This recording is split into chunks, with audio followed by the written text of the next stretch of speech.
Thank you and welcome to the show this morning. The topic this morning is the civil rights movement in Tennessee, and we're fortunate to have with us Professor Gloria McKissack from Tennessee State University to talk about some of her experiences during the movement in Tennessee.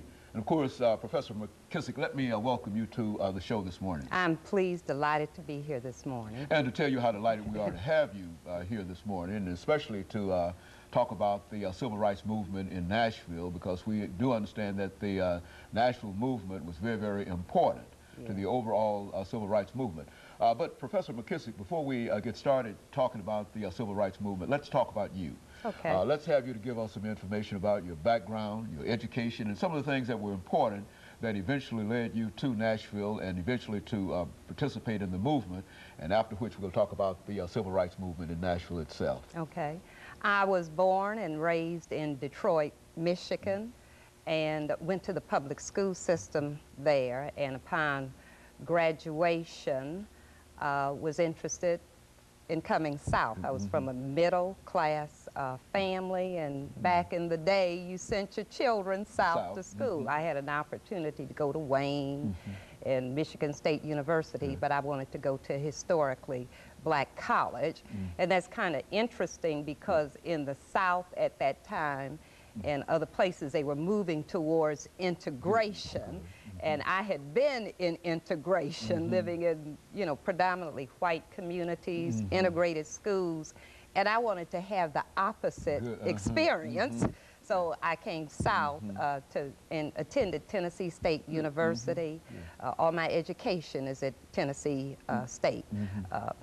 My master's and plus at Tennessee State University, and Peabody, additional courses at Wayne and the University of Northern Colorado and so forth. I've taught in the school system for 32 years in metro schools, was part of the integration of the schools, the magnet school program and so forth, the desegregation plan, a lot of things. Facing adversity is what I did. Okay, very good. And have been an adjunct professor of history at Tennessee State University for 16 years now. Taught in the pilot courses at Rivergate and Vol State Community College, teaching African American studies. And so you've got quite a bit of experience dealing with Tennessee State University and the state of Tennessee, even though you came from Detroit. You've been here such a long time, and of course you came at a very, very ripe time in terms of what we're talking about this morning, the civil rights movement. And I think you indicated earlier that talked about opposition and I think you used the word adversity and whatever. Let's talk about the civil rights movement and how you met that movement when you first came to the city. Let's look at separation, because you were not familiar with the restaurants and two sides and all that. It was a cultural shock for me. It was a cultural shock.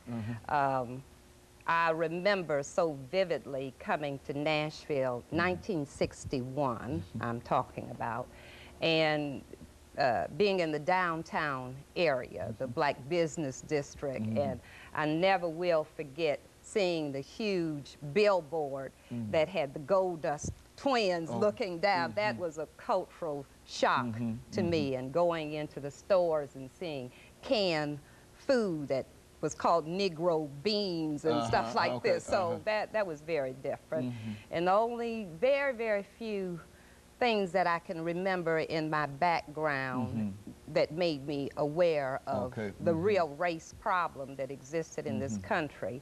And I remember with my family watching the events in the South on television, and my dad said to me, "Gloria, I'm sending you there to get an education. Do not get involved in the movement." And that's the very thing that I did, and I think it was the best education I ever had because of that involvement. And when I became a student at TSU, it was in '61, and the Freedom Rides had already taken place, and many of the mass movement events had already transpired. Bevel and Diane Nash had left Nashville. So it was a new period in Nashville for the civil rights movement because it was just a few places really holding out. Very good. And of course, let us have this first commercial break here, Professor McKissack, and then we'll come back and we'll let you pick up at that particular point, because I think that the information that you're giving us now is sort of an insider's view in terms of becoming involved with, and especially an insider who was not familiar at all with the racial mores of Nashville and the Deep South. And of course, we'll be back with our audience following this very, very short commercial break.